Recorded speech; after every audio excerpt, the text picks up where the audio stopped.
It was still night when Mara found the basket. Not the dramatic kind of night the village storytellers liked to describe. No thunder cracking the sky, no wolves gathering on ridgelines, no unnatural wind clawing at shutters. Just the long, hushed dark that lived in the mountains around Castle Vesperhollow, where the pines stood close together and the fog lay like a folded blanket between the stones. Mara had risen early, as she always did. She moved through the servant corridors with a single candle, careful not to wake the other maids. The castle was enormous but strangely quiet for a place that belonged to a king. There were no feasts to prepare for, no visiting lords to entertain, no music drifting through doorways. Only the routine work of keeping a living place clean, polished floors, fresh linens, warmed water, made necessary by the fact that a few people still lived here, and by the old, stubborn habit of care. At the base of the east stairwell, where the draft always smelled faintly of rain even in winter, she saw it. A wicker basket tucked against the wall, half hidden by a draped tapestry.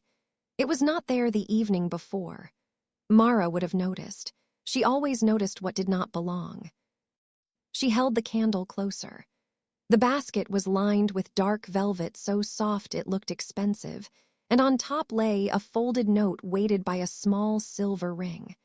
The ring caught the candlelight and threw it back like a tiny, steady star.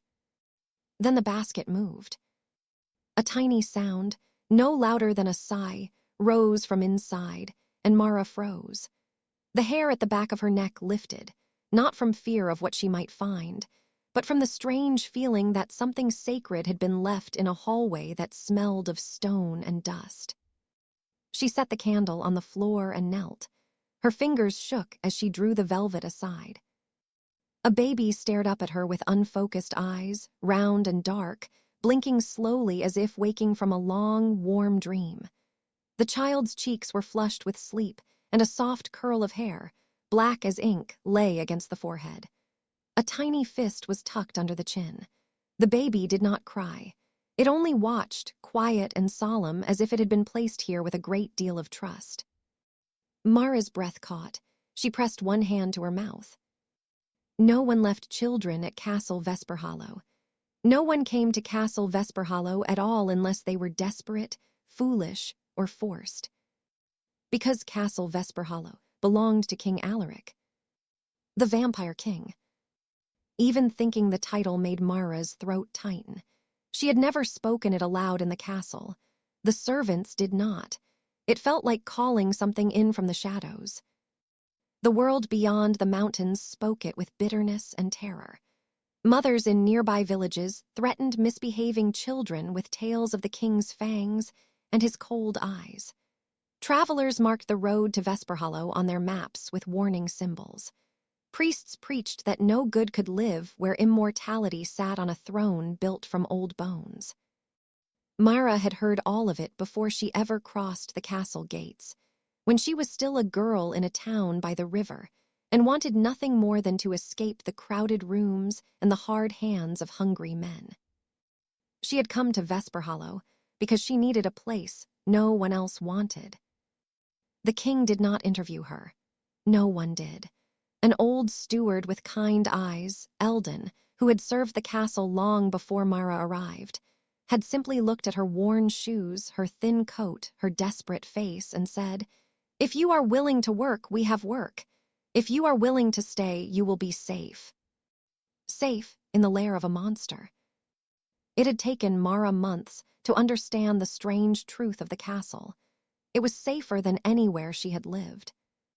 The king was a shadow that moved through hallways without sound. Sometimes Mara glimpsed him at a distance, a tall figure in black, a pale hand resting on the stone banister, eyes like a deep winter sky. He never raised his voice. He never struck anyone. He did not even threaten. He simply existed with such quiet gravity that the air seemed to settle around him. And yet the fear of him clung to everyone who lived here. Even Mara, who had never been harmed by him, still found her heart stumbling in her chest when he passed too near. Because how could you not fear the thing everyone else feared? Now there was a baby in the castle. Mara's gaze flicked to the note. Her fingers hovered over it as if it might burn her. She picked it up carefully, the silver ring sliding a little against the paper. The note was written in a steady hand, the ink dark and neat. To the one who finds him first. Mara, if it is you, I am grateful. The candlelight blurred as Mara's eyes filled with sudden tears. He knew her name. Of course he did. He knew everything that happened in his house. Still, the simple fact of it felt like a hand placed gently on her shoulder. She read on. He is called Rowan. Do not take him beyond these walls. Do not bring him to the villages. They will not understand, and they will do what frightened people always do when they believe they are protecting themselves. If you wish to leave, you may. If you stay, know this, no harm will come to him here. I will speak to you when the sun has set. There was no signature. There did not need to be. Mara lowered the note slowly. Her hands had gone cold. The baby, Rowan, made a small noise, a soft murmur. He turned his head slightly, seeking warmth. Mara's first instinct was to pick him up. Her second instinct was to run. To take the child and flee down the mountain, to a place with sunlight and ordinary people and no whispered legends. But the note's warning wrapped around her like a thread tightening. They will not understand. Mara knew those villages. She knew what fear did to people when it found a target. She had seen mobs gather with torches for lesser reasons than a child left at a vampire's door. She looked down at Rowan's small face and felt something in her chest shift, as if a door she had kept locked for a long time had opened a crack. The baby blinked again, slowly, then yawned, his mouth a perfect small circle. He did not cry. He did not reach for her. He simply existed, calm and vulnerable in the chill hallway. Mara took off her shawl and wrapped it around him, lifting him carefully against her chest. He was warm, alive, real. All right, she whispered, though she did not know to whom she was speaking, Rowan herself or the quiet castle around them. All right, we'll see. She carried him to the servants' quarters, careful to avoid the main corridors where portraits of pale nobles stared down with eyes that seemed to follow. She kept her candle low, listening for footsteps that never came. In her small room, she laid Rowan on her bed and built a nest of blankets around him. He watched her with solemn seriousness, as if memorizing her face. Mara washed her hands, then returned and touched his tiny fingers. He curled them around hers with surprising strength. A knock sounded at her door. Mara flinched, so hard she almost dropped the candle. Mara, Eldon's voice came through the wood, soft and steady. May I come in? Mara hesitated, then opened the door a crack. Eldon stood in the hallway in his night robe, his gray hair loose around his shoulders. His eyes were alert, as if he had been awake longer than she realized. You found him, Eldon said, not a question. Mara swallowed. Did you know? Eldon's gaze flicked to the bed, where Rowan lay blinking up at the ceiling. Something like sorrow crossed Eldon's face. I knew there would be something, he murmured. His Majesty told me to keep the household calm and to have milk and linens prepared. He did not say why. Mara's grip tightened on the door edge. Who would leave a baby here? Why? Eldon did not answer immediately. He stepped into the room and closed the door gently behind him. He moved to the bed, his movements careful, as if he feared startling the child. Sometimes, Eldon said quietly, people bring their most precious things to the only place they believe cannot be reached. Mara's throat tightened. A vampire's castle is the only safe place. Eldon looked at her then, really looked, as if weighing what she could bear. The king is feared, he said. So feared that even those who might wish him harm hesitate because fear is a kind of wall. He does not build it. The world does. And sometimes, rarely, someone uses that wall for something other than hate. Mara stared at Rowan. But why him? Why now? Eldon's hands folded behind his back. "We will know when His Majesty speaks." Mara's heart pounded. "He said he would speak when the sun has set." Eldon nodded. "Then we wait, and we keep the child warm." He reached into his robe pocket and drew out a small bottle wrapped in cloth. "I brought goat's milk from the kitchen. Warm it, slowly. He will need it soon." Mara took the bottle with shaking hands. Eldon lingered a moment longer, his gaze softening as he looked at Rowan. "There are many stories about monsters," he said, almost to himself. "Not many about men who become monsters in the eyes of others." Then he left, closing the door without a sound. Mara sat beside Rowan for hours, listening to the castle's quiet. She warmed the milk and fed him, awkward at first, then more confident as he latched and drank greedily. His small fingers flexed against her palm. When he finished, he fell asleep with a tiny sigh, his mouth still pursed as if dreaming of warmth. Mara watched him and thought of the note. "Do not take him beyond these walls." Outside, the sky began to pale. The first hint of dawn seeped into the room through the narrow window. Mara pulled the curtains tight, not for herself, but instinctively, because the castle always did when day came.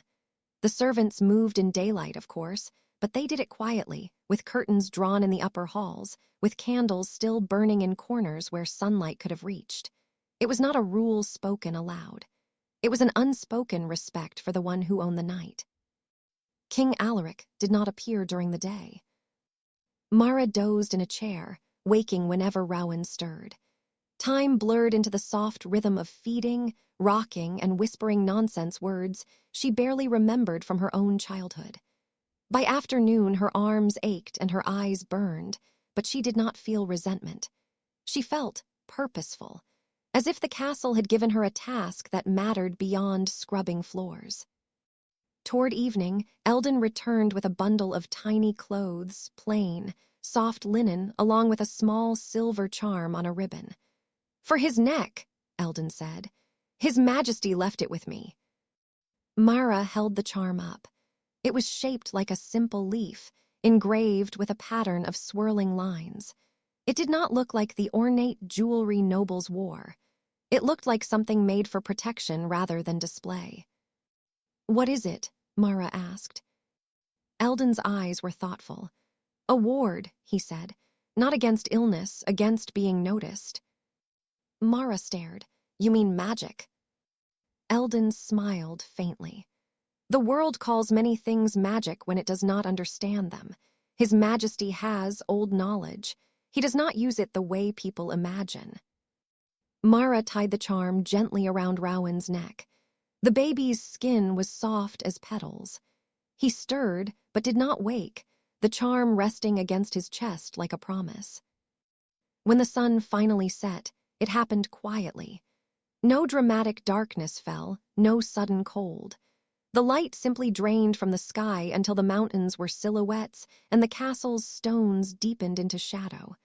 The servants lit more lamps. The air seemed to exhale, as if the building itself had been holding its breath all day. A knock came at Mara's door again, softer this time. She stood, heart thundering, and opened it. King Alaric stood in the hallway. He was taller than she remembered, his presence filling the space without effort. He wore a dark coat with a high collar, not regal but simple, as if he did not care for ornament. His hair was black, brushed back from a pale face that looked carved from moonlight. His eyes were not red, not glowing, not monstrous. They were gray-blue, calm and tired, the eyes of someone who had watched too many seasons change. He did not step forward. He did not bare fangs. He only inclined his head slightly. "Mara," he said, his voice low and steady. "Thank you." Mara could not speak for a moment. The words tangled behind her teeth. She stepped aside and let him in. Alaric moved with the quiet of someone who had learned long ago not to disturb sleeping things. His gaze went immediately to the bed, where Rowan lay awake now, staring at the ceiling. As if he sensed something, the baby turned his head toward the king and blinked. For the first time since Mara had found him, Rowan smiled. It was a small, uncertain smile, but it was unmistakable. Mara felt her throat tighten painfully. Alaric's expression softened in a way Mara had never seen on anyone who was feared. It was not dramatic. It was almost reluctant, as if kindness was a language he did not use often, but knew. He sat on the edge of the bed, careful not to jostle the blankets. He did not touch Rowan immediately. He only looked at him, eyes quiet, as if memorizing. "You were left at my door," Alaric murmured, more to Rowan than to Mara. "As if I were something gentle." Mara finally found her voice. Who would do this? Alaric's gaze lifted to hers. "Someone who had no other place to go," he said simply. Mara swallowed. His note said the villages would not understand. They would not. Alaric's voice carried no bitterness, only certainty. "They fear me. Fear is not always cruelty, Mara. Sometimes it is only ignorance made loud." Mara glanced at Rowan's small chest rising and falling. What is he? Why leave him here?" Alaric was silent for a long moment. Then he reached out, and with a gentleness that made Mara's eyes sting, he touched Rowan's tiny hand with one finger. Rowan curled his fingers around it. "He is human," Alaric said softly. Mara blinked. "Then why?" "Because his blood is wanted," Alaric interrupted, not sharply, but with a quiet weight that made the room feel smaller. "His mother's line carries something old, something that some would use to strengthen themselves, to live longer, to bend others. There are those in the southern courts who believe a child like him is a key." Mara felt cold. They would hurt him. "They would," Alaric agreed, "and they would tell themselves it was necessary." Mara's hands clenched. "So his mother brought him to you, to a vampire." Alaric's gaze dropped to Rowan again. "No," he said, "she did not." Mara frowned. "Then who?" "He was brought by someone who could reach my walls unseen," Alaric said. "Someone I once knew." His voice held a thread of old grief, quickly tucked away. Mara looked at him, really looked. The king's face was composed, but there were shadows beneath his eyes, as if he had not slept in a very long time, longer than one day. His hands, resting on his knees, were still. "Why would you take him?" Mara asked before she could stop herself. "You could turn him away. No one could force you." Alaric's eyes met hers. For a moment the air felt charged, not with menace, but with the weight of truth. "Because I know what it is to be left somewhere out of fear," he said quietly. "And I know what it is to be hunted for what you are rumored to be." Mara's breath caught. Alaric looked away, as if embarrassed by his own honesty. "I cannot give him a normal life," he continued, "but I can give him time, safety, a chance to grow without hands reaching for him." Mara swallowed hard. "And what do you want from me?" Alaric's gaze returned to her, steady. "Nothing you are not willing to give," he said. "You may leave if you fear this. I will not hold you here." Mara stared. The offer was real. She could walk away. She could return to the world, to sunlight, to villages where people laughed loudly and lived briefly. She could leave the child to the king and pretend she had never been part of this strange mystery. But when she looked at Rowan, at the way his tiny fingers clung to Alaric's one pale finger, she felt something settle in her chest. "I'll stay," Mara said, her voice rough. "He needs someone who knows how to be human." Alaric's lips pressed together, as if holding back words. Finally, he nodded once. "Then you will be his nurse," he said. "His guardian in the daylight hours. I will provide what you need. Eldon will help you." Mara hesitated. "And at night?" Alaric's gaze flicked to Rowan's charm. "At night I will watch," he said. Mara wanted to ask what that meant, what kind of watching a vampire king did, what shadows he moved through, what bargains he had made with darkness. But the tone of his voice did not invite sensational questions. It invited trust. Rowan made a soft sound, and Alaric leaned closer. For a moment, Mara thought absurdly of the stories of vampires drinking blood. She imagined fangs, pain, fear. Instead, Alaric lowered his forehead until it almost touched Rowan. The gesture was so intimate, so careful, that Mara's breath stopped. Rowan giggled. It was a tiny, breathy laugh that filled the room with something warm and startling. Alaric's eyes closed briefly, as if the sound had pierced something hardened inside him. Then he straightened, composed again. "There is something else," he said, and his voice returned to its calm steadiness. "The note you found, did it have a ring with it?" Mara nodded and reached for it on the table. "Yes, this." She held it out. It was simple silver, engraved with the same leaf pattern as the charm. Alaric's gaze softened, and for the first time she saw something like pain there. "That ring belonged to Rowan's mother," he said. "She wore it when she was a girl. I gave it to her." Mara's heart stumbled. "You knew her?" Alaric did not answer directly. He took the ring, turning it slowly between his fingers. "I once knew many humans," he said quietly, "before the world decided what I was." Mara waited. The room hushed except for Rowan's breathing. Alaric slid the ring onto his own finger, not as ornament but as a vow. "She is gone," he said softly. "She did not leave him. She was taken from him." Mara felt tears rise unexpectedly. She blinked them back. "I'm sorry." Alaric's gaze remained on Rowan. "So am I," he murmured. "That is why he is here." He stood, smoothing his coat. "Sleep when you can, Mara. Eldon will bring more supplies in the morning. If Rowan cries in the night, speak his name. I will hear." Mara's throat tightened again. "You will." Alaric paused at the door. He did not turn fully, but his voice came back to her, steady as stone. "I have listened for cries in the dark for centuries," he said. "Some I could not answer. This one I can." Then he was gone, slipping into the corridor like a shadow that chose to be gentle. In the days that followed, Mara's world narrowed to Rowan's needs and the strange rhythm of the castle. Word did not spread beyond the walls. It could not. No one visited, and the servants were few and loyal.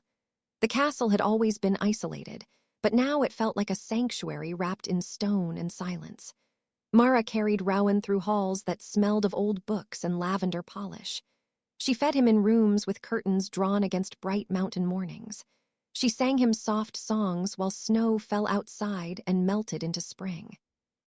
And always, in small ways, the king's presence touched their lives without showing itself fully. A cradle appeared in Mara's room one afternoon, carved from dark wood with delicate leaf patterns. No one admitted to bringing it. Eldon only smiled when Mara asked. A basket of fresh berries arrived in the kitchen in late winter, when no berry should have existed for miles. The cook stared at them as if they were jewels. Eldon simply said, "His Majesty has his ways." A bundle of tiny mittens, knitted from the softest wool, was left by Rowan's bed with no note. Mara found herself looking at the door, half expecting to see Alaric slipping away. But there was never anyone there. Rowan grew, slowly and steadily, his cheeks filling out, his eyes brightening. He cried sometimes, of course, hungry cries, tired cries, cries that came from nowhere and broke Mara's heart because she could not fix whatever invisible ache lived behind them. The first time Rowan cried in the night, Mara panicked. She rocked him, whispered, walked the floor until her legs trembled. Nothing soothed him. Then she remembered Alaric's words, "Speak his name. I will hear." It felt foolish. It felt like calling to a storm and asking it to be kind. But Mara's voice was shaking with exhaustion and worry, and she whispered, "Rowan, Rowan, please." The door to her room opened silently. Alaric stood there, not dramatic, not looming, just present, his pale face calm, his eyes alert. He did not ask permission. He did not need to. Rowan's cries were permission enough. Mara held the baby out instinctively. and Alaric took him with a gentleness that made Mara's breath hitch. He cradled Rowan against his chest as if he had done it before, as if his arms remembered a weight they had once held. Rowan's cries slowed. He hiccuped, then pressed his face against Alaric's coat.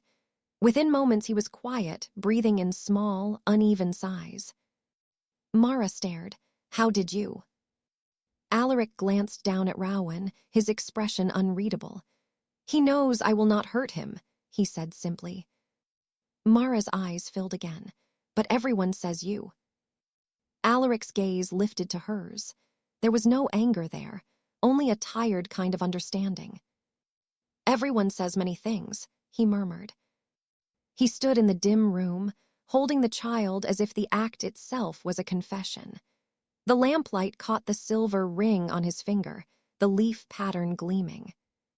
Mara swallowed. Do you ever sleep?" Alaric's mouth curved faintly, not quite a smile. "Not as you do," he said, "but I rest sometimes." Mara hesitated, then asked the question that had been growing in her like a thorn. "Why are you here? Why stay in this castle alone, letting the world hate you?" Alaric was silent. Rowan's breathing softened, warm against his chest. "I stay," Alaric said finally, "because if I leave, fear follows. The world has given me a shape in their stories. If I vanish, that shape will become something worse. They will imagine what I might be doing. They will hunt for me. They will hurt others in the process." Mara frowned. "So you stay to protect them?" Alaric's gaze drifted toward the window, where pale moonlight pressed against the curtains. "To protect," he agreed. "And because this place is mine, it holds memories that do not belong anywhere else." His voice softened. "And because there are those, like you, who find safety here when nowhere else would give it." Mara's chest tightened. She thought of herself arriving at the gates, thin and desperate. She thought of Eldon's words, "If you stay, you will be safe." She had assumed it was because no one dared come near the vampire king. But now she wondered if that safety was not only an accident of fear, but something Alaric allowed, something he had chosen. Rowan stirred, a small whimper. Alaric rocked him gently, a slow movement, almost imperceptible. "He has your steadiness," Mara blurted before she could stop herself. "Not your," she faltered, embarrassed, "not your reputation." Alaric looked at her. "My reputation is not mine," he said quietly. "It belongs to those who speak of me. I cannot take it back. I can only choose what I am when no one is watching." Mara's throat ached. She had never heard anyone say something like that. Not the priests, not the villagers, not the men who shouted in taverns about justice and monsters. No one ever admitted the quiet power of being good without applause. Alaric shifted Rowan slightly, tucking him closer. "He will wake soon," he said. "Do you have milk ready?" Mara nodded quickly, wiping her cheeks. Yes, I'll." Alaric's gaze lingered on her face. "You are doing well," he said. The words were simple. They should not have mattered so much. But Mara had lived a life where praise was rare and often barbed. Hearing it spoken plainly, without demand, made her feel something crack open inside her. "Thank you," she whispered. Alaric nodded once, then turned toward the door, still holding Rowan. He paused. "Mara," he said. "Yes." "If anyone comes," he said quietly, "if you hear voices beyond the walls, tell me immediately." Mara's stomach clenched. Someone might come. Alaric's eyes darkened slightly, not with anger, but with focus. "The world does not leave its stories alone," he said, "and Rowan's presence will not remain hidden forever." Then he carried the child out into the corridor, and Mara followed, milk bottle in hand, her heart heavy with a fear that was not of the king, but of everything beyond the mountain fog. Spring came. The snow melted into streams that ran down the cliffs. The castle gardens, long neglected, began to show green again. Mara took Rowan outside on warm afternoons, wrapping him in blankets and sitting with him in the sheltered courtyard where sunlight reached in gentle patches.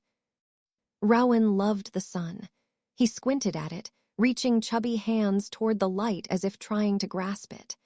Mara watched him and felt a strange sorrow, because she knew the one who protected him could never sit beside them in that warmth. Sometimes, when Rowan napped, Mara walked the courtyard and noticed things she had not noticed before. The way the ivy had been trained along the walls in careful patterns, the way the broken fountain had been repaired without anyone in the household doing it, the way small wildflowers had been planted in corners where no one would think to plant them. It was as if someone was quietly tending beauty, even in a place known only for darkness. One evening, as Mara carried Rowan back inside, she saw Alaric standing in the archway leading to the courtyard. He was in shadow, as if he had not wanted to step into the last light of day. He watched Rowan with an expression so soft Mara almost did not recognize it. Rowan, seeing him, squealed with delight. Alaric's lips curved faintly. He extended one hand, staying in shadow. Rowan reached toward him, leaning out of Mara's arms, fingers grasping. Mara hesitated, then stepped closer, allowing Rowan's tiny hand to touch Alaric's. The child's fingers wrapped around the king's long, pale finger with complete trust. Alaric's eyes closed briefly. "You miss it," Mara said softly before she could stop herself. "The sun." Alaric opened his eyes. He looked past Rowan, past Mara, out into the courtyard where the last light faded. "I remember it," he said quietly. "That is different." Mara swallowed. "Was it always like this? Were you always what you are?" Alaric's gaze shifted back to her. "No," he said. "I was human once." The words landed in Mara's chest, like a stone, dropped into still water. She had heard rumors, of course. Every legend had an origin story, some tragic tale of a cursed noble or a betrayed lover. But hearing it spoken plainly, without flourish, made it real. Mara's voice was barely a whisper. "How?" Alaric's hand withdrew slowly, as if the memory itself was heavy. "I was a soldier," he said. "A long time ago, I fought in a war that no one remembers correctly now. I was wounded. I was dying. And someone offered me a choice." His eyes were distant, reflecting something far beyond the castle walls. "I chose to live," he said simply. Mara's throat tightened. "Do you regret it?" Alaric was silent for a long time.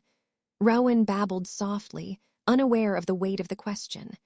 The castle around them breathed quietly, lamps flickering to life in distant halls. "I regret what my living has cost others," Alaric said finally. "I regret the fear. I regret that I cannot stand in sunlight with a child who reaches for me."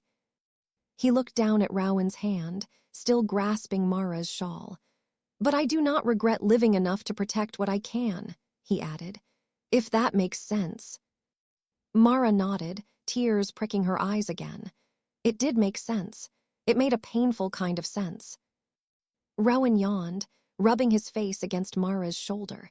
Mara adjusted him, patting his back. "Good night, Your Majesty," she said softly, because she did not know what else to say. Alaric inclined his head. "Good night, Mara," he replied. And as Mara walked away, she felt the strange truth settle more firmly in her. The king's darkness was not cruelty. It was consequence. It was exile. And yet, within it, he was building something gentle, unseen. Summer arrived with soft rain and long evenings. Rowan learned to sit, then crawl, then pull himself up on furniture with fierce determination. He became a bright presence in the quiet castle, a small creature of laughter and curiosity. The servants, few as they were, began to smile more. The cook hummed while stirring soup. Eldon told Rowan stories in the afternoons, his voice warm. Even the stiff housekeeper, Branwen, who had always frowned at dust as if it were a personal insult, was caught once letting Rowan tug her apron strings while she pretended not to notice. And Alaric, always at a distance, always careful, became a silent part of Rowan's life. He appeared at night, sometimes in Mara's doorway, sometimes in the hall when Rowan could not sleep. He never stayed long. He never demanded Rowan's attention. He simply watched, listened, offered his steady presence like a blanket. One night, when Rowan was nearly a year old, Mara woke to find Alaric sitting in the chair by the window, motionless. Rowan slept in his crib, his chest rising and falling in a soft rhythm. Moonlight filtered through the curtains, turning Alaric's face into something carved from silver. Mara sat up slowly, startled, but not afraid the way she would have been months ago.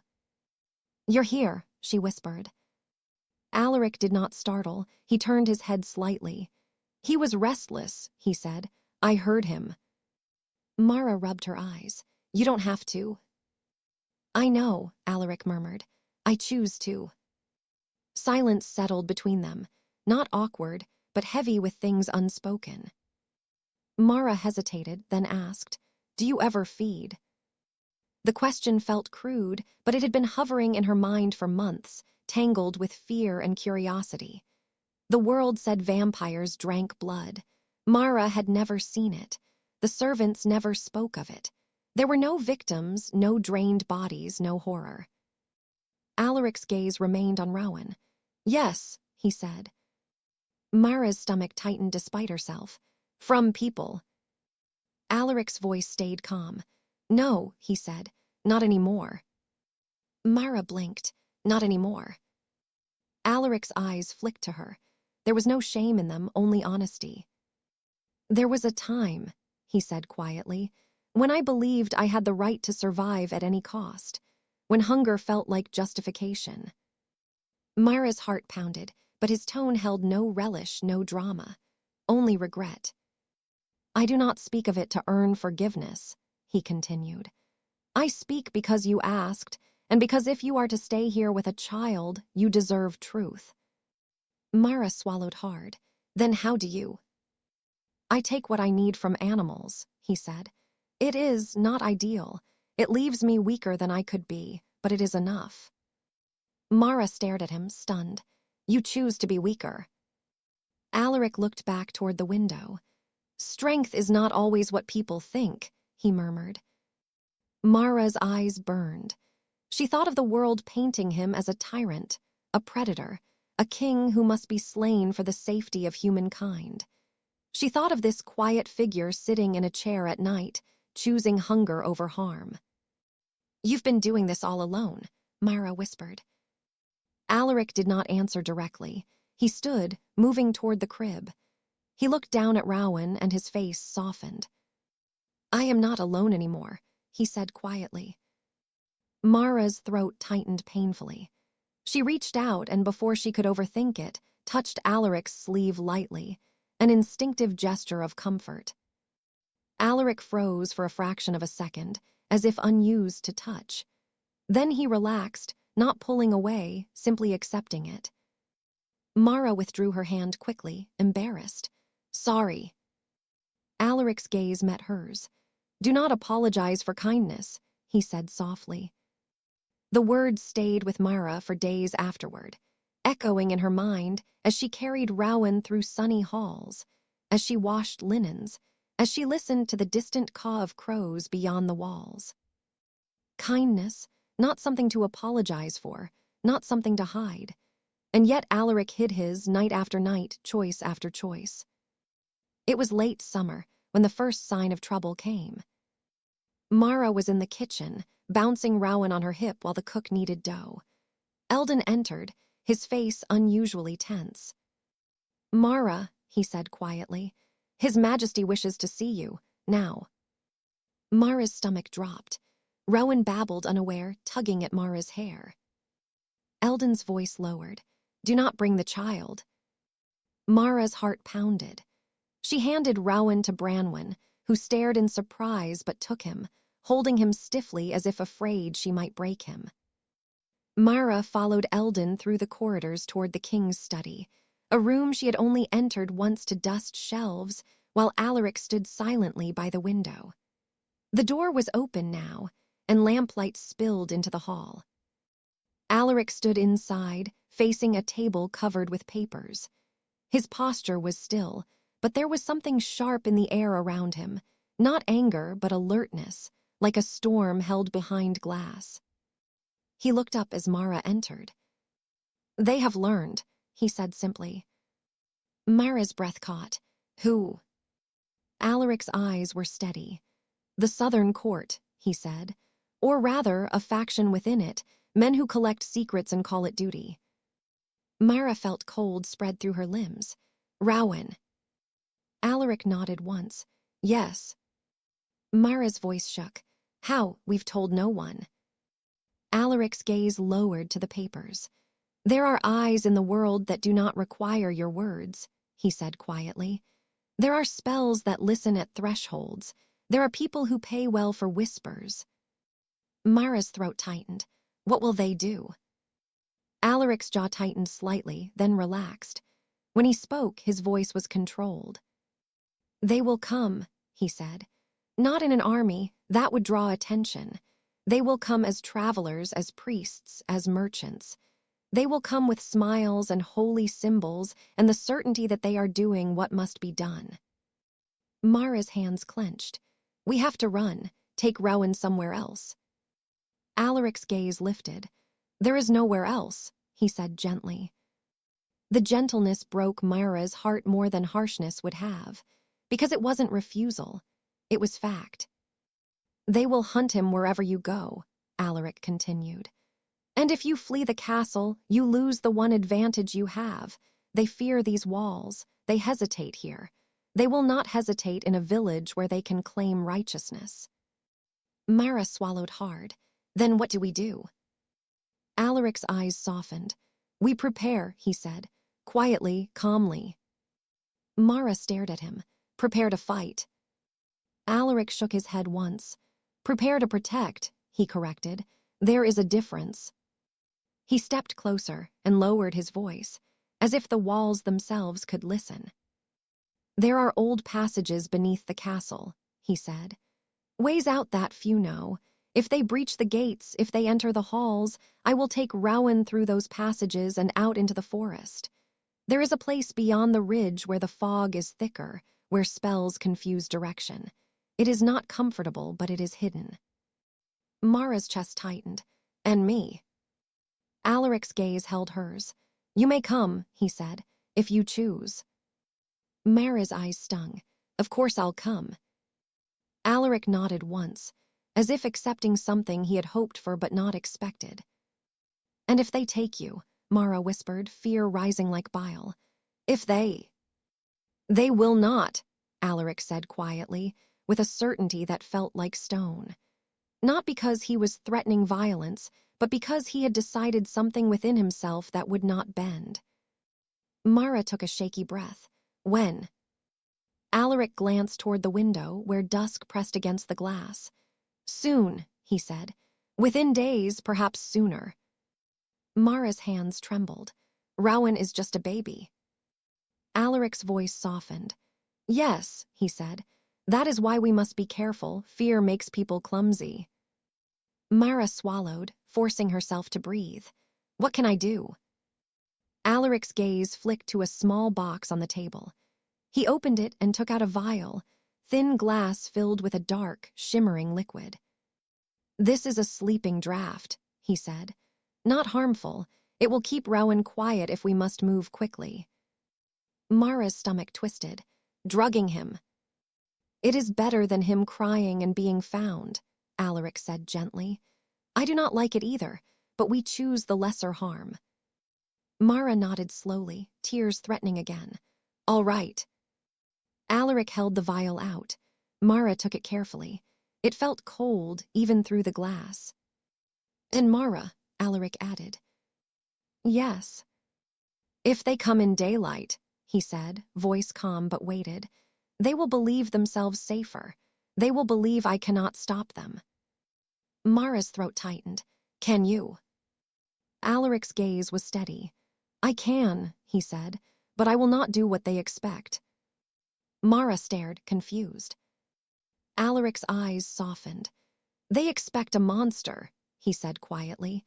If I become one in their eyes, even for a moment, their story wins, and Rowan will inherit it.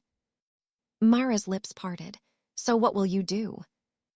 Alaric looked down at the ring on his finger, then back up. I will endure, he said simply. I will mislead. I will hide him. I will let them leave believing they have defeated me if that is what it takes. Mara's heart ached. You would let them humiliate you. Alaric's expression did not change, but something deep in his eyes shifted, something like old weariness meeting new resolve. I have been humiliated by fear for centuries, he said softly. If humiliation keeps him alive, it is a small price. Mara could not speak. She only nodded, clutching the vial as if it were both salvation and sorrow. When she returned to the kitchen, Rowan was in Branwen's arms, chewing on the edge of her apron. Branwen looked down at him with a reluctant softness, her stern face gentling. He missed you, Branwen muttered, as if annoyed by her own compassion. Mara took Rowan back and held him close, breathing in the warm scent of his hair. Outside, beyond the castle walls, the world was turning its fear into footsteps. The next 2 days passed in a strange hush. Alaric ordered no dramatic changes. The servants continued their work. Meals were cooked, floors were scrubbed, lamps were lit. But Mara noticed small differences. The gates were checked more often. Eldon walked the halls with the quiet alertness of a man listening for distant thunder. Branwen kept Rowan closer than usual, as if her sternness had shifted into something protective. At night, Alaric appeared more often, always calm, always composed. He spoke to Mara in quiet tones about routes through the lower tunnels, about what to pack, about how to keep Rowan warm if they had to move into the forest. Mara followed his instructions with shaking hands, folding blankets, gathering dried food, wrapping Rowan's charm beneath his shirt so it would not catch on anything. Rowan, sensing tension, became clingier. He reached for Mara constantly, fussing when she set him down. Mara carried him until her arms ached, whispering soothing words that felt thin against the fear in her chest. On the 3rd day, just after midday, the visitors arrived. Mara saw them first from an upper window, 3 riders approaching along the narrow mountain road. They rode calmly, not like an army, not like men rushing to battle. Their horses were well kept. Their cloaks were plain but of fine wool. One carried a staff with a small silver emblem that caught the light. Priests, Mara thought, heart sinking. She hurried down the stairs, Rowan in her arms, and found Eldon in the entry hall. He was pale but steady. They're here, Mara whispered. Eldon nodded once. His Majesty knows. As if summoned by the words, the air in the hall shifted. Alaric appeared at the top of the grand staircase, descending slowly. He moved like a man walking into a memory, composed and controlled. Mara's heart pounded. Rowan tucked his face against her shoulder, suddenly quiet. The castle doors opened. Cool air swept in. 3 men stepped inside. They were not what Mara expected. They did not carry weapons openly. They carried papers and small satchels. The one with the staff wore a simple gray robe with a silver emblem at the throat, an order symbol Mara did not recognize. His face was smooth, his eyes sharp. King Alaric, the priest said, voice polite, almost warm. Thank you for receiving us. Alaric stopped a few steps above them on the staircase, maintaining distance. His voice was calm. You are far from your temples, he said. We go where we are needed, the priest replied smoothly. His gaze flicked briefly to Mara and the baby in her arms, then away as if casual, as if he had not just seen what he came for. Mara's grip tightened on Rowan. The priest smiled faintly. There are rumors, he said, that you have taken in a child. Alaric's expression did not change. Rumors travel poorly in mountains, he said. The second man, wearing a traveler's cloak but standing like a soldier, spoke up. "We would like to verify," he said, "for the child's safety." Mara felt anger flare. Safety. As if they cared. As if the words were not a mask. Alaric's gaze remained on them, steady and unreadable. "The child is safe," he said. The priest's smile did not waver. "Safe from you?" he asked softly. A quiet shock ran through Mara. The question was an accusation wrapped in velvet. Alaric did not react the way Mara feared. He did not bare fangs. He did not snarl. He only looked at the priest with eyes like winter water. "I have not harmed him," Alaric said. "We must be sure," the priest replied. "The Southern Court has an interest in protecting innocent blood." Mara's stomach turned at the phrase. Innocent blood. They could not even speak of Rowan without turning him into a resource. Alaric's voice stayed calm. "You may leave," he said. "There is nothing for you here." The priest tilted his head. "We cannot," he said. "Not without seeing the child, not without ensuring he has not been influenced." Mara's arms tightened around Rowan. Rowan made a small sound, uneasy. Alaric's gaze flicked to Mara for the briefest moment. In that glance was a message. "Be still. Trust me." Mara's throat tightened. She forced herself not to move. Alaric looked back at the visitors. "You came in daylight," he said quietly. "Brave." The soldier-like man's hand moved slightly beneath his cloak, as if touching something hidden. "Practical," he corrected. Alaric nodded slowly, as if considering. Then, to Mara's shock, he began to descend the remaining steps, coming closer. The visitors straightened subtly, tension gathering. When Alaric reached the bottom, he stopped several paces away. He did not approach Rowan. He did not reach for him. He kept his hands visible at his sides. "You believe I am a beast," Alaric said, voice soft but carrying through the hall. "You believe I cannot feel care. You believe I would take a child and use him." The priest's eyes narrowed slightly, as if pleased to have drawn the king into speaking.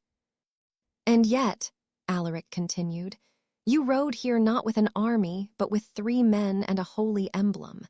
Not because you are sure of your righteousness, but because you are afraid of what would happen if you were wrong." The priest's smile faltered, just a fraction. Alaric's gaze held his. "If you truly believed I was what the stories say," Alaric murmured, "you would not have come at all." Silence fell, heavy and sharp. The priest's expression hardened. "We are not here to debate," he said. "We are here for the child." Alaric nodded once, as if accepting that the mask had dropped. "You will not take him," Alaric said quietly. The soldier-like man stepped forward. "We will," he said, and pulled something from his cloak, a rolled parchment sealed with wax. "By order of—" Alaric lifted one hand, not in threat, in interruption. "I will not fight you," Alaric said softly. "Not because I cannot, because the child does not need to see it, because Mara does not need to carry that memory, because you would use it to justify yourselves." Mara's eyes burned. Rowan was utterly still now, as if sensing danger. Alaric's voice remained calm. "You may search this castle," he said. Mara's heart stopped. Eldon's head snapped up in shock. The priest blinked. "You allow it." Alaric nodded. "Yes," he said. "Search, tear open rooms, look beneath beds, open cupboards. Do what frightened men do when they think they are brave." Mara stared at him, disbelief and panic warring in her chest.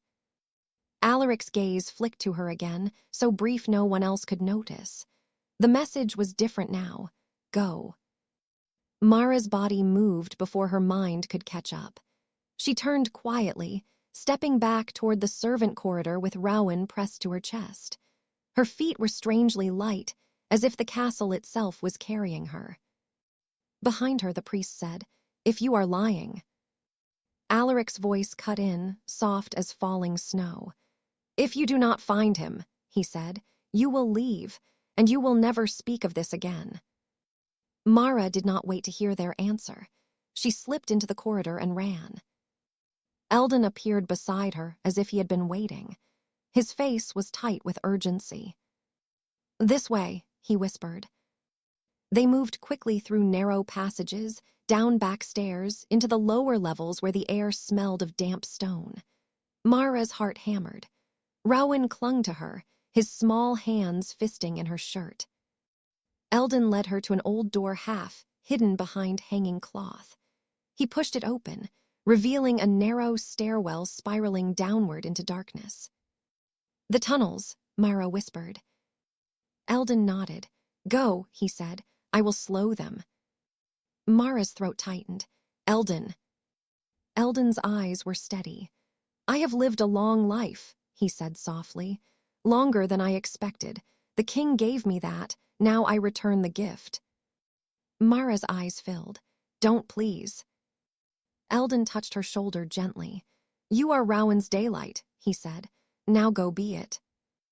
Mara swallowed a sob and hurried down the stairs. The tunnel was cold and narrow. The air tasted of earth and old water. Mara held Rowan close, whispering soothing words, though her own breath came in sharp gasps. She could hear faint echoes above, footsteps, voices, then nothing. They moved deeper. The passage sloped downward, then leveled out. At one point, Mara had to crouch under low stone. Rowan began to fuss, a small whining sound that made Mara's panic spike. She remembered the vial. Her hands shook as she pulled it from her pocket, uncorked it, and dripped a tiny amount onto her finger. She touched it to Rowan's lips. "I'm sorry," she whispered. "I'm so sorry." Rowan blinked, frowned, then gradually relaxed. His eyes drooped. Within minutes he was limp against her chest, breathing slow and even. Mara kept walking, tears slipping silently down her cheeks. After what felt like hours, a faint draft touched her face, fresh air. The tunnel opened into a small stone chamber with a low exit covered by a slab that could be pushed aside. Mara set Rowan gently on the ground for a moment, braced herself, and pushed. The slab moved with surprising ease, revealing a narrow opening to the outside. Fog poured in, thick and silver, swirling around Mara's ankles. She climbed out into a hidden ravine behind the castle, where rocks rose like teeth and pine trees leaned inward. The fog was so dense she could barely see her own hands. Mara lifted Rowan again and stumbled forward, guided only by instinct and the faint slope of ground. She did not know where to go. She only knew she had to keep moving. Behind her, somewhere above and far away, the castle stood, Alaric's castle, the place that had become Rowan's only safe home.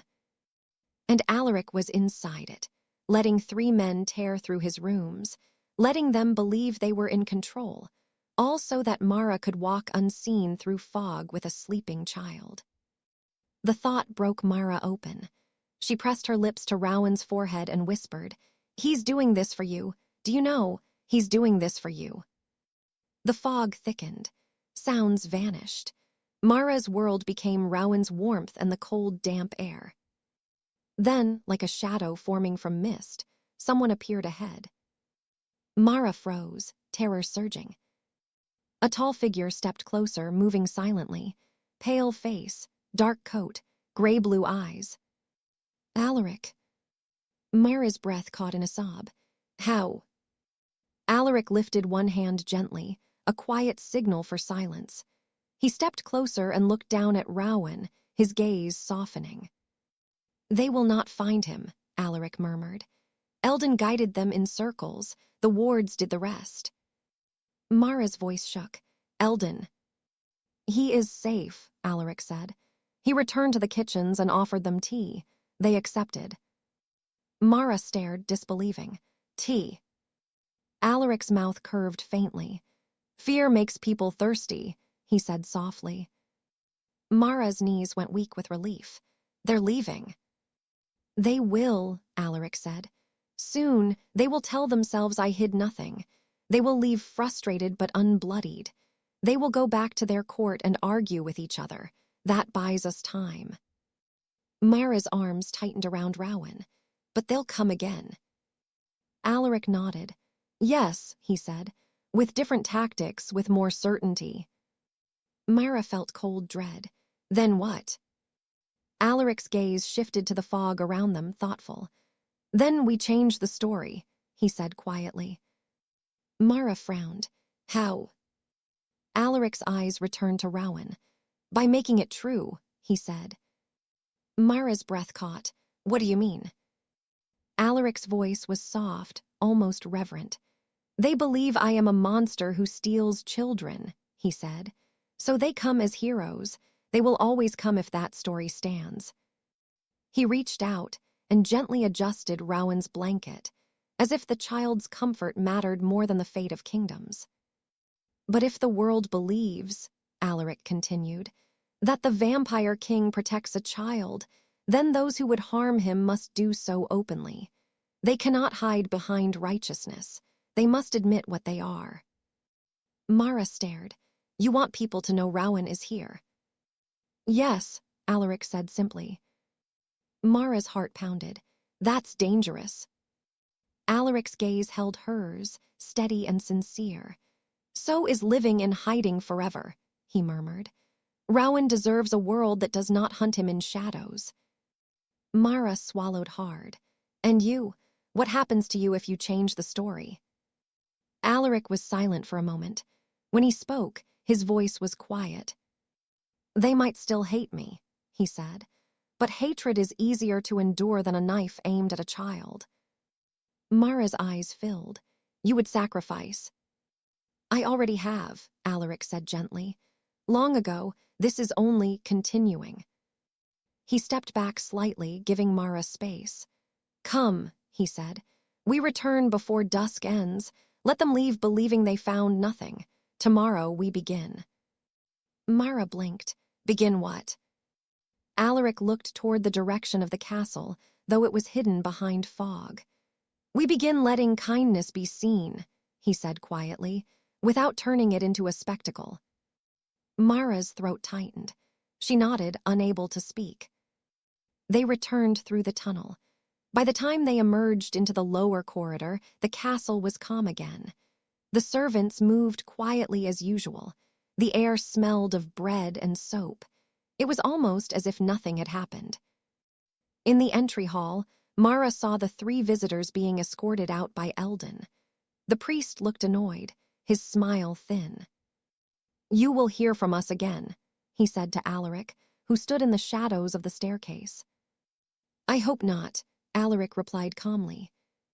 The visitors left, the doors closed, silence settled. Mara held Rowan, who was waking now, blinking sleepily. The sleeping draft had worn off. He looked around, then saw Alaric and reached toward him, making a small, eager sound. Alaric stepped closer, careful and quiet, and allowed Rowan's fingers to wrap around his. The gesture was small, ordinary, but in that moment, Mara understood something she had not fully understood before. Alaric's power was not in his ability to frighten. It was in his ability to remain gentle when fear would have been easier. In the weeks that followed, Alaric began to change the story, exactly as he said he would, quietly, without spectacle. He did not send proclamations to the southern court. He did not summon priests or demand an audience. He simply acted in ways that could not be ignored by those who watched the borders of his territory. A caravan that had been attacked by bandits in the mountain pass, bandits who fled when fog rolled in unnaturally thick, found their stolen supplies stacked neatly beside the road the next morning, along with extra food they had not lost. No one saw who returned them, but the caravan drivers spoke of a tall shadow on the ridge, watching until they were safe. A sick child in a nearby village, feverish and close to death, received a bundle at the door, rare herbs wrapped in clean cloth, along with instructions written in careful handwriting. The herbs saved the child. The instructions were signed with no name, only a leaf symbol. A winter storm came early, threatening to trap villagers in their homes. The mountain road was cleared overnight, snow pushed aside in long, clean paths too wide for a shovel. People whispered of impossible strength. Some crossed themselves. Some left offerings, bread, salt, at the edge of the forest. Fear did not vanish, but it began in some hearts to change shape. Mara heard the whispers when she went into the nearest village under Eldon's supervision to buy supplies. People still avoided her cloak, still watched her hands as if expecting blood. But they also spoke in quieter tones now, glancing toward the mountains with uncertainty. "My cousin says he saw the king," one woman murmured at the market stall, clutching her basket. "Just standing in the road after the storm. He didn't speak. He just moved aside so the carts could pass, like a gentleman." "A gentleman," another scoffed, though the scoff lacked conviction. "He's a demon." "Demons don't clear roads," the first woman muttered. Mara said nothing. She kept her head down, paid for flour and cloth, and returned to the castle with her heart aching in a strange way. At Vesperhollow, Rowan began to walk, toddling unsteadily through halls, laughing when his feet betrayed him. He grew attached to Alaric in a way that both warmed and pained Mara. Warmed, because Rowan trusted him so completely. Pained, because Mara knew the world's hatred could make such trust dangerous. One evening, Mara found Alaric in the library, standing beside a tall window with curtains drawn. Rowan sat on the rug at his feet, playing with a wooden toy Eldon had carved. Alaric watched him, hands clasped behind his back. Mara hesitated in the doorway. "Your Majesty." Alaric turned slightly. "Mara," he said. Mara stepped inside, lowering her voice. "The village people are talking." Alaric's gaze was calm. "Yes," he said. "They're saying you helped them," Mara continued. "They don't know what to do with it. Some are angry, some are confused." Alaric's mouth curved faintly. "Confusion is a beginning," he murmured. Mara swallowed. "But the southern court, those men, will hear too." Alaric nodded. "Yes," he said, "that is the point." Mara frowned. "How does it help?" Alaric's gaze drifted to Rowan, who was chewing thoughtfully on the toy's edge. "If the court comes for Rowan again," Alaric said quietly, "they will have to do it in front of witnesses who have been touched by kindness. Not everyone will believe, but some will hesitate. Some will question. That hesitation saves lives." Mara's chest tightened. "You're risking yourself." Alaric's eyes met hers. "I am already risk," he said gently. "To exist as I do is to be a target. I might as well be a shield." Mara's throat burned. "You talk like you don't matter." Alaric's expression softened, something sad flickering behind his eyes. "I matter to Rowan," he said quietly. "And to you. That is more than I expected in this long life."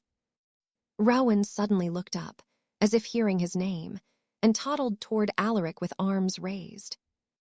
Alaric crouched slowly, the motion careful, and lifted Rowan into his arms. Rowan settled against him easily, resting his head on Alaric's shoulder like it belonged there. Mara watched, tears pricking her eyes again. "I read the note again," Mara said softly. "The one I found with him. You said his mother was taken. You said you gave her that ring." Alaric's gaze lowered. "Yes," he said. "Who was she?" Mara asked, voice trembling. "What was she to you?" Alaric was silent for a long moment. Rowan played with the collar of his coat, tugging gently. Alaric allowed it, unmoving. Finally, Alaric spoke, voice quiet. "Her name was Rowan," he said. "She came to this castle once, years ago, when she was young and foolish and brave. She was the daughter of a noble house that hated me. She came to see the monster for herself." Mara's breath caught. "She found a lonely man," Alaric continued, "and she spoke to me as if I were still human." His eyes were distant now, reflecting memory like moonlight on water. She brought books, he said softly. She argued with me about poetry. She laughed at my bitterness. She planted flowers in the courtyard and told me I had no right to live in a place without color. Mara's chest tightened painfully. You loved her. Alaric's jaw tightened slightly, then loosened. Yes, he said simply, in the way an immortal man can love someone who will die. Mara's eyes filled. What happened? Alaric's gaze returned to Rowan's small face. She married, he said quietly. Not by choice. Her family arranged it. She begged me to take her away. I did not. Mara's breath hitched. Why? Alaric's voice was low, heavy.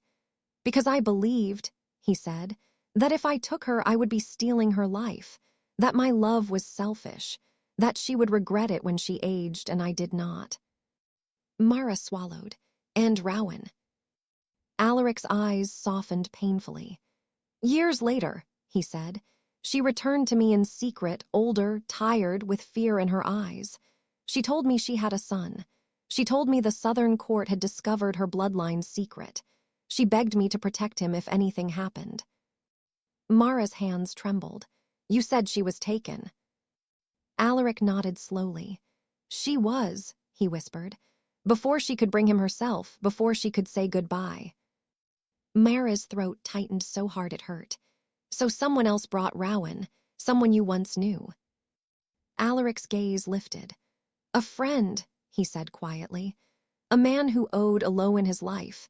He brought Rowan to my door and left the note. He could not stay. He was being watched. Mara pressed her hand to her mouth, tears slipping free now. She trusted you. Alaric's voice was barely audible. Yes, he said, and I failed her once. I will not fail her again. Rowan, sensing emotion, patted Alaric's cheek with his small hand. The gesture was clumsy and tender. Alaric closed his eyes briefly, leaning into it. Mara saw then what the world could not see. Not a king drunk on power, not a monster enthroned in darkness, but a man carrying centuries of regret and choosing, every day, to become someone worthy of the trust placed in him. Autumn came with gold leaves and cool air. Rowan learned words, first Mara, then Eldon. Then, one night when Alaric carried him down a corridor, a soft, uncertain Ari. Mara had been walking behind them, arms full of linens. She stopped in the hallway, stunned. Alaric froze too, as if the sound had struck him. Rowan giggled and repeated it louder. Ari. Alaric turned slightly, looking at Mara with an expression Mara could not name. Something like wonder, like grief, like hope. He named you, Mara whispered, voice shaking. Alaric looked down at Rowan. He shortened it, he murmured, almost as if amused. As if I were approachable. Rowan reached for his face, babbling. Alaric's mouth curved faintly. Ari, he repeated softly, tasting the sound like something fragile. Very well. Mara watched them walk on, her chest aching with a warmth that frightened her. Because warmth meant attachment. Attachment meant something to lose. It was late autumn when the second attempt came, not with priests at the gate, but with a letter. A raven arrived at the castle, landing on the windowsill of Alaric's study. Its leg carried a sealed message bearing the crest of the Southern Court, a sunburst carved into wax. Eldon brought it to Mara with a face like stone. His Majesty wants you present, he said quietly. Mara's stomach twisted. She followed Eldon to the study, where Alaric stood by the table, the letter open in his hand. His face was calm, but his eyes were cold with focus. Mara stepped closer. What does it say? Alaric handed her the letter. Mara's hands shook as she read. It was written in polished, courteous language, concern for the child, offers of sanctuary, assurances of safety. It praised Alaric's recent acts of charity with words that felt like knives disguised as compliments. And then, in the final paragraph, the truth. Return the child to his rightful guardianship, and the court will recognize your continued sovereignty over Vesperhollow. refuse, and the court will be forced to consider the protection of its people by other means. Other means. Mara could almost hear the smile behind the phrase. Mara looked up, throat tight. They're threatening you. Alaric nodded once. Yes, he said. Mara's voice trembled. What will you do? Alaric's gaze drifted to the window, where the sky was gray with coming snow. They offer me recognition, he murmured, as if my right to exist depends on their permission. Mara's hands clenched. They can't. They can, Alaric said quietly. Not by law, by influence, by rallying fear, by turning villages into weapons. Mara swallowed hard. Then. Alaric's voice softened. Then I refuse, he said simply. Mara's breath caught. Just like that. Alaric looked at her. Rowan is not a bargaining chip, he said, calm and unshakable. He is a child. Mara's eyes burned. They'll come. Alaric nodded. Yes, he said, but not as 3 men this time. Mara's hands trembled. What can we do? Alaric's gaze sharpened slightly. We continue, he said. We continue letting the world see what it refuses to believe. Mara frowned. That won't stop an army. Alaric's expression softened. No, he agreed, but it may stop a mob, and an army without the support of the people is only men following orders they do not understand. Mara's throat tightened. She looked down at the letter again, then back at Alaric. You're going to stand here and let them threaten you, and you still won't become what they say you are. Alaric's eyes held hers. If I become that, he said softly, then they are right, and Rowan grows up in a world where monsters are real because fear demanded them. Mara's tears slipped free again. You're so tired, she whispered. Alaric's gaze flicked to the ring on his finger. Yes, he said quietly, but I am not finished. Winter came hard, blanketing the mountains in deep snow. The roads became treacherous. The fog thickened. And in the midst of that quiet white world, people began to arrive at Castle Vesperhollow. Not soldiers, not priests, but villagers. The first came in a group of 2, a man and his teenage daughter, both carrying a sack of bread and dried meat. They stood at the gate trembling, eyes wide, clearly terrified. Eldon met them, his posture calm.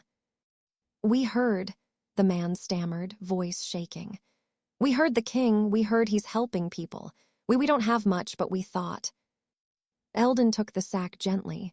Why did you come? He asked softly. The daughter swallowed. They say the southern court is going to march, she whispered. They say they're going to burn the castle. They say the vampire king stole a baby. But my little brother, he would be dead if not for those herbs. So her voice broke. I don't know what to believe anymore. Eldon's eyes softened. Then you came to see, he said. The girl nodded, tears in her eyes. Eldon hesitated only a moment, then opened the gate wider. Come inside, he said gently. Warm yourselves, there is soup. They came in, still trembling, and sat by the kitchen fire like people stepping into a myth and finding it unexpectedly ordinary. More came over the next days. A widow with 2 small sons, an old shepherd limping on a cane, a young couple whose roof had collapsed under snow. Each arrived frightened, offering small gifts, asking hesitant questions. Mara watched, heart aching, as Eldon and the servants welcomed them carefully, keeping them in the lower halls, away from the grand staircase, away from places that might feel too haunted. They fed them, warmed them, sent them home with extra food. Alaric did not appear to them. Not at first. He let them leave having seen only kindness from the castle, not from the king himself. It was as if he did not want to claim credit, did not want gratitude. He wanted only the truth to seep into the world like warmth into cold hands, slowly, without demand. But one night, a blizzard hit, trapping a group of villagers who had arrived late and could not safely return down the mountain road.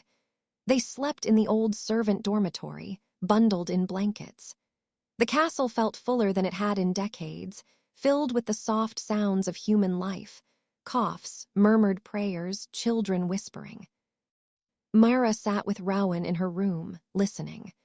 Rowan was nearly 2 now, toddling and talking in small bursts. He had begun to ask questions with his eyes even before he had words. Why did some people look at him strangely? Why did Mara sometimes cry when she thought he was asleep? Why did Ari only come at night? A small knock came at Mara's door. She opened it to find Alaric standing there, his expression thoughtful. "There is a child downstairs," he said quietly. "He has fever. They are frightened." Mara's heart clenched. "Do they want?" "They want help," Alaric said, "and they asked for me." Mara blinked. "They did." Alaric nodded once. "They do not know what they are asking," he said softly, "but they asked." Mara swallowed. "Will you go?" Alaric's gaze drifted to Rowan, who was sitting on the rug stacking blocks. "Not like this," Alaric said. Mara frowned. "What do you mean?" Alaric hesitated, then reached into his coat and pulled out a small object, a thin veil of dark fabric, almost sheer. "I can cover my face," he said quietly. "Not to hide shame, to make it easier for them." Mara's throat tightened. "You shouldn't have to." Alaric's eyes softened. "No," he agreed, "but kindness is not always about what should be. It is about what helps." Mara swallowed hard. "Rowan." "Stays with you," Alaric said gently. "He does not need to see their fear." Mara nodded. "All right." Alaric stepped away, then paused. "Mara," he said. "Yes." "If anyone asks," he said softly, "tell them only this. The child in this castle is loved. That is all." Mara's eyes filled. "I will." Alaric inclined his head and left. Mara listened as his footsteps, silent, almost non-existent, moved down the corridor. She imagined him walking into a room full of frightened villagers, veil over his pale face, hands gentle, voice calm. She imagined him kneeling beside a feverish child, offering herbs and cool water, speaking softly. She imagined the villagers seeing, perhaps for the first time, that the monster in their stories could cradle a child's head without harm. When Alaric returned later, he came to Mara's door again. His veil was gone. His eyes were tired, but there was something lighter in his expression, like a burden shifted slightly. "The fever broke," he said quietly. Mara let out a shaky breath. "Good." Alaric hesitated.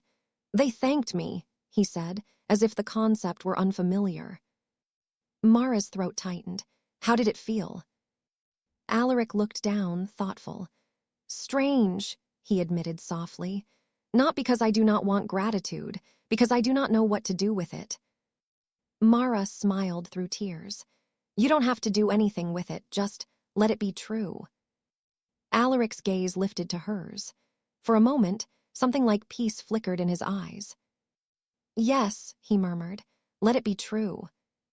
By late winter, the rumor of an approaching force from the southern court had spread like wildfire through the region.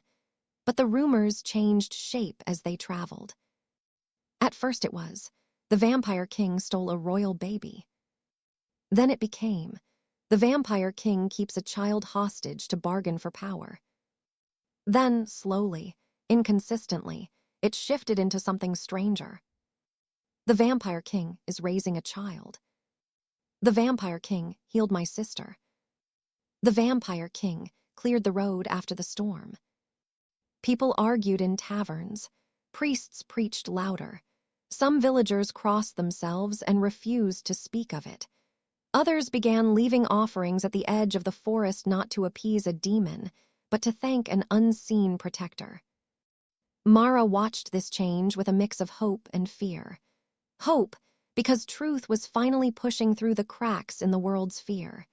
Fear, because truth could make people angry when it contradicted the stories they had built their lives around. One night, Mara found Alaric in the chapel, A small, forgotten room deep in the castle, unused for decades. Mara had only discovered it recently while cleaning. It smelled of old wood and dust, and the altar was bare. Alaric stood before it, hands clasped behind his back, looking at the empty space where candles might once have been lit. Mara hesitated in the doorway. "Your Majesty." Alaric turned slightly. "Mara," he said. Mara stepped inside quietly. "I didn't know you came here." Alaric's gaze returned to the altar. "I did not for a long time," he admitted. Mara's throat tightened. "Do you pray?" Alaric was silent. Then he said, voice low, "Not as people imagine." Mara waited. "I do not believe," Alaric continued, "that I am owed forgiveness by any god, but sometimes I speak to the silence. I tell it what I have lost, what I fear losing." Mara's eyes stung. "Rowan." Alaric nodded faintly. Mara swallowed. "He's happy," she whispered. "He laughs, he's safe because of you." Alaric's eyes flicked to her. "Because of us," he corrected gently. Mara's breath caught. Alaric looked back at the altar. "When I was human," he said quietly, "I prayed for victory, for survival, for my enemies to fall." His voice softened. "Now I pray only that Rowan will one day live in sunlight without being hunted," he said, "and that when he learns what I am, he will not be ashamed that he was loved by something the world called monstrous." Mara's tears fell silently. "He won't be ashamed," she whispered fiercely. "He won't." Alaric's gaze softened. "I hope you are right," he murmured. Footsteps echoed faintly in the corridor outside. Then Branwen appeared in the doorway, face tense. "Mara," she said sharply, then stopped, seeing Alaric, and swallowed hard. "Your Majesty." Alaric inclined his head. "Branwen." Branwen's sternness cracked slightly. "There are riders," she said quietly. "On the lower road, many." Mara's heart dropped. "The court." Branwen nodded once. Alaric's posture did not change, but the air around him seemed to still. "How many?" he asked calmly. "Too many," Branwen whispered. Mara's throat tightened. "What do we do?" Alaric turned from the altar, his face composed, his eyes steady. "We do what we have always done," he said softly. "We protect, we endure, we refuse to become the story they want." Mara's hands trembled. "They'll burn the castle." Alaric's gaze held hers. "Let them try," he said quietly, not as a threat but as a statement of resolve. He moved past Mara and Branwen, heading toward the main hall. Mara followed, heart pounding, dread and fierce loyalty twisting together.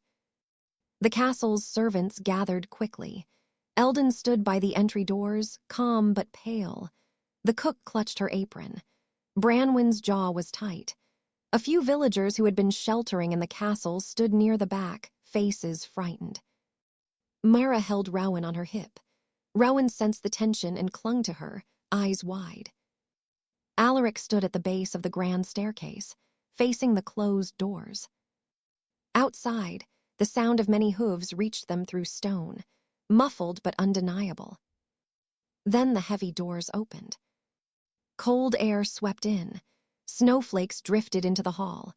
A group of riders stood in the courtyard beyond, cloaks snapping in the wind. At their front was the priest from before, now accompanied by more men, soldiers in polished armor, their breath steaming in the cold. They carried torches, though it was still daylight. The priest stepped forward into the doorway, smiling thinly. "King Alaric," he called, "we meet again." Alaric did not move. His voice carried calmly. "You bring fire into snow," he said. "How poetic." The priest's smile tightened. "We bring light into darkness," he corrected. "We have come for the child." Mara's heart hammered. Rowan whimpered softly.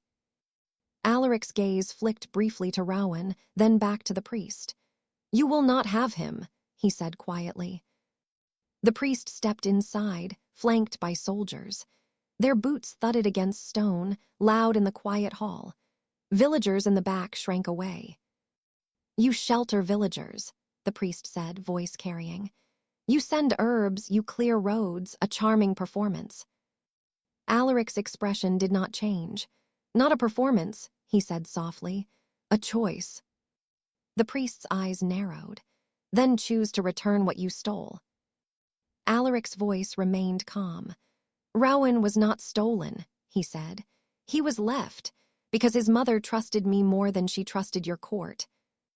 A murmur rippled through the villagers. The priest's face hardened.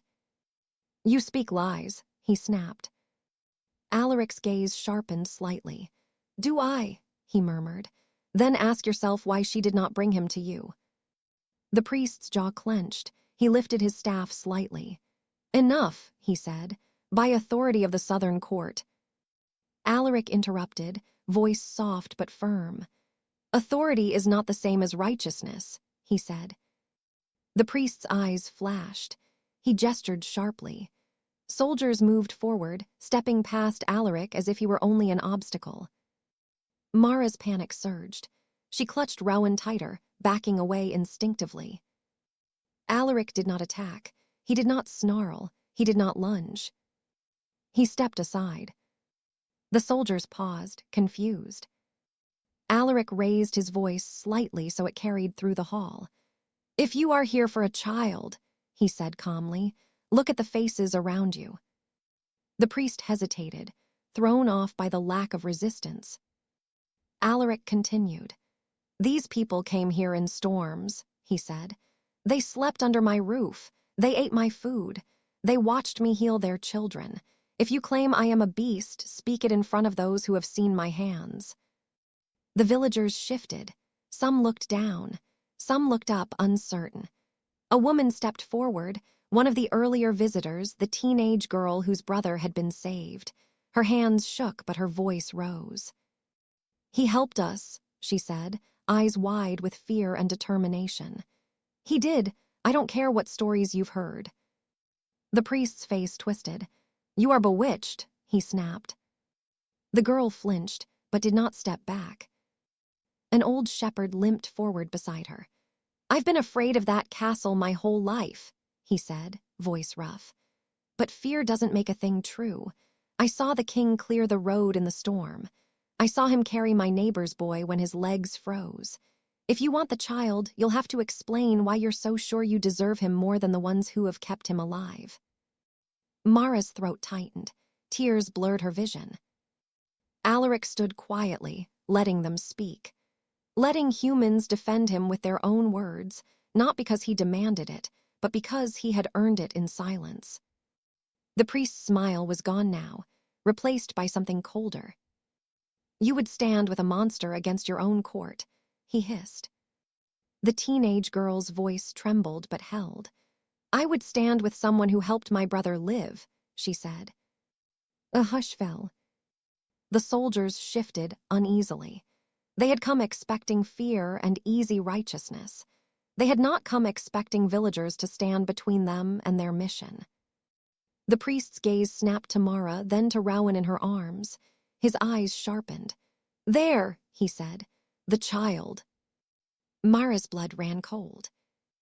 The soldiers moved again. And still Alaric did not attack. Instead, he stepped forward, placing himself between the soldiers and Mara. His posture was calm, his hands still visible, his voice steady. "If you take one more step," he said softly, "you will do so knowing you are frightening a child and the woman holding him." The soldier at the front hesitated, his eyes flicking to Rowan's small face pressed against Mara's shoulder. Rowan's eyes were wide, frightened. He did not understand words, but he understood threat. He whimpered again, a small, broken sound. Something shifted in the soldier's expression. Uncertainty, discomfort. The priest's voice snapped. "Do it," he ordered. "Take him." The soldier hesitated. Alaric's voice remained calm. "You may take him," he said quietly. Mara's breath stopped. But Alaric continued, gaze steady on the soldier. "And you will carry him down that mountain road while villagers watch," he said. "And they will tell the story for the rest of their lives, that the southern court came with torches to take a child from the arms of the one who sheltered them in winter." Silence held the hall. The soldier's jaw tightened. His hand flexed. He glanced back at the priest. The priest's face was rigid with rage. "You are not here to be loved," he hissed at the soldier. "You are here to obey." Alaric's gaze softened slightly, his voice low. "And you are not here to protect," he said to the priest. "You are here to possess." The priest's eyes flashed. "We are here to save him from you." Alaric's voice dropped, quiet and devastating in its sincerity.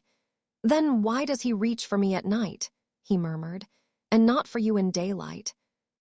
Rowan, as if answering, lifted his head and looked at Alaric. His small hand reached out, fingers stretching toward the king's sleeve. The gesture was simple, innocent, unrehearsed. It cracked something in the room. The soldier at the front lowered his gaze. Another soldier shifted, looking away. Even some of the men in the back looked uncertain. The priest's mouth tightened, his control slipping. "This is sentimental nonsense," he snapped. "He is a vampire, he cannot love, he cannot."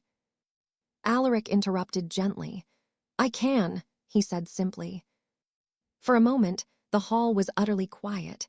Even the torches seemed to stop flickering. Mara felt tears spill down her cheeks, silent and unstoppable. Alaric's voice remained calm. "I have loved," he said softly. "I have lost. I have regretted. I have chosen hunger over harm. I have chosen solitude so others would not suffer my shadow. And now I choose to keep this child alive." He looked at the priest, eyes steady. "If you wish to call that evil," he said, "then do so. But do not pretend you speak for goodness while you bring fire to a home full of frightened villagers." The priest's face was pale now, anger and uncertainty warring. He had expected a monster. He had found something that did not fit his script, and scripts were all such men had. He lifted his staff, voice tight. "We will return," he said, "with authority you cannot ignore." Alaric inclined his head slightly. "You are already ignoring the only authority that matters," he said softly. "The child's well-being." The priest's jaw clenched. He turned sharply and strode out, soldiers following with visible reluctance. Torches bobbed as they retreated into the snow. The doors closed. The hall exhaled. For a moment, no one moved. Then the teenage girl began to cry, quietly, not from fear, but from the release of tension. The old shepherd let out a rough laugh that sounded like disbelief. The villagers murmured among themselves, voices trembling. Mara sank onto a bench, holding Rowan close. Rowan buried his face in her neck, whimpering softly.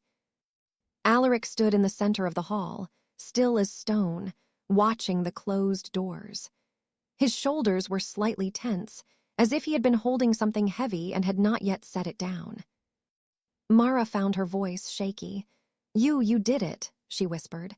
"You stopped them without—" Alaric turned slightly, gaze softening. "Without becoming what they wanted," he finished quietly. Mara's tears fell. "How do you do that? How do you stay gentle when they—" Alaric's eyes held hers.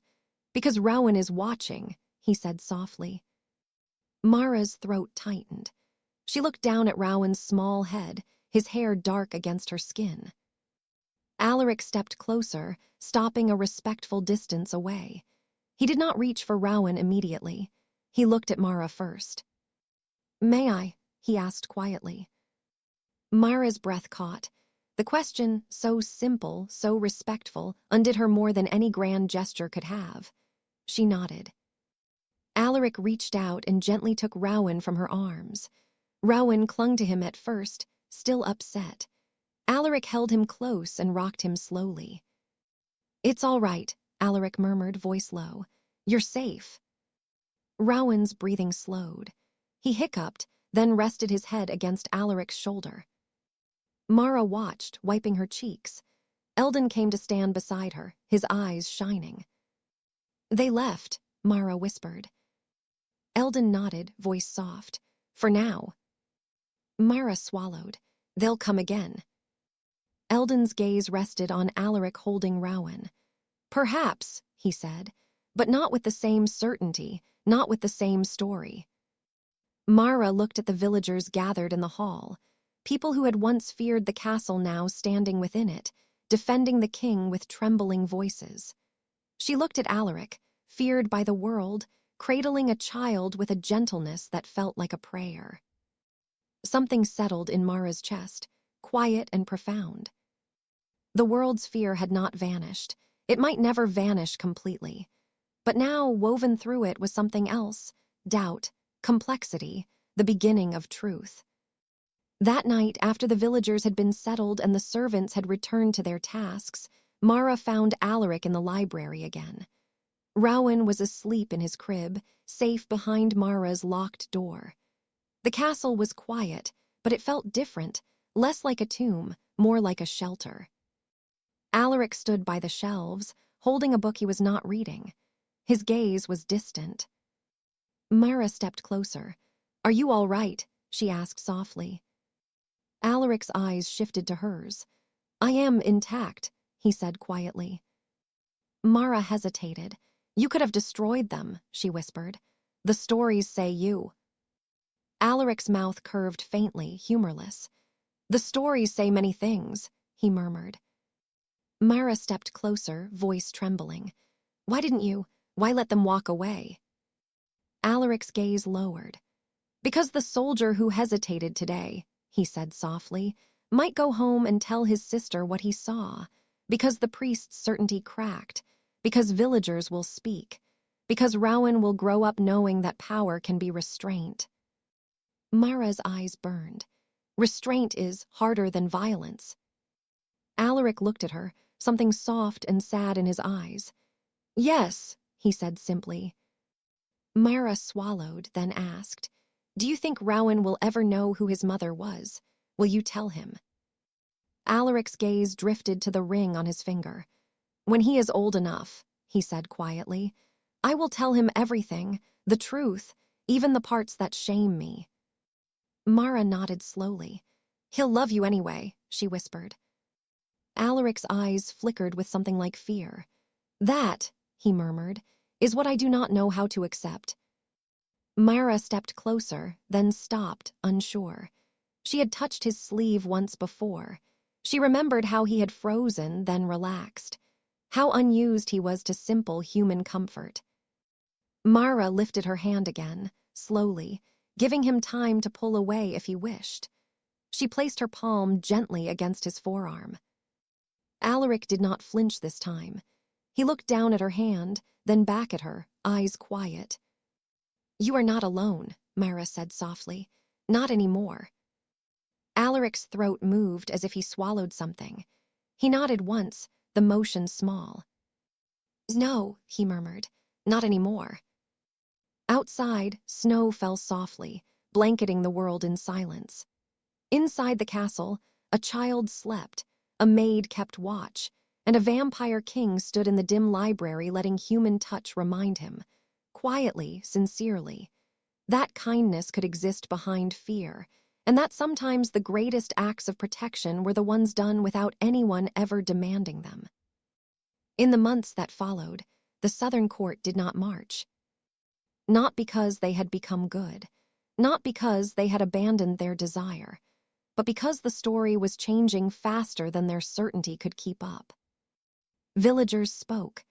Travelers carried tales of winter shelter and healed fevers. A few brave souls began to approach Castle Vesperhollow, not with torches, but with questions. Some came only to see if the rumors were true. Some came because they had nowhere else to go. They still feared Alaric. Many always would. But fear, once mixed with witness, became something less absolute. Rowan grew taller. He learned to run through corridors, laughing. He learned to read with Eldon in the afternoons and to listen for Alaric's footsteps at night. He called Mara Ma and Alaric Ari with complete certainty, as if naming them made them real and safe. And Alaric quietly, steadily, continued his unseen acts of kindness, not to be forgiven by the world, but because he had chosen, in the long shadow of immortality, to be the sort of king a child could reach for without fear. Years later, when Rowan was old enough to stand at the courtyard's edge in sunlight and look up at the shadowed archway where Alaric waited, he would ask, "Why don't you come out?" And Alaric would answer, voice gentle, "Because the sun is yours." And Rowan, with the simple courage of children, would say, "Then I'll bring it to you," and carry a candle into the hall at dusk, placing it on the steps where Alaric could sit beside the flame and pretend, for a moment, that warmth was not limited by day. Myra would watch them and feel her eyes sting, not from sorrow this time, but from the quiet, overwhelming truth that had grown in the castle like flowers in neglected stone. That behind fear, there could be gentleness. That behind legends, there could be a man choosing restraint. That a king called monster could become a sanctuary. And that sometimes the note left with a royal baby did not change everything with a twist of fate or a clash of swords, but with something softer and rarer. A reminder that true kindness could exist, even in the dark, and especially where no one expected it.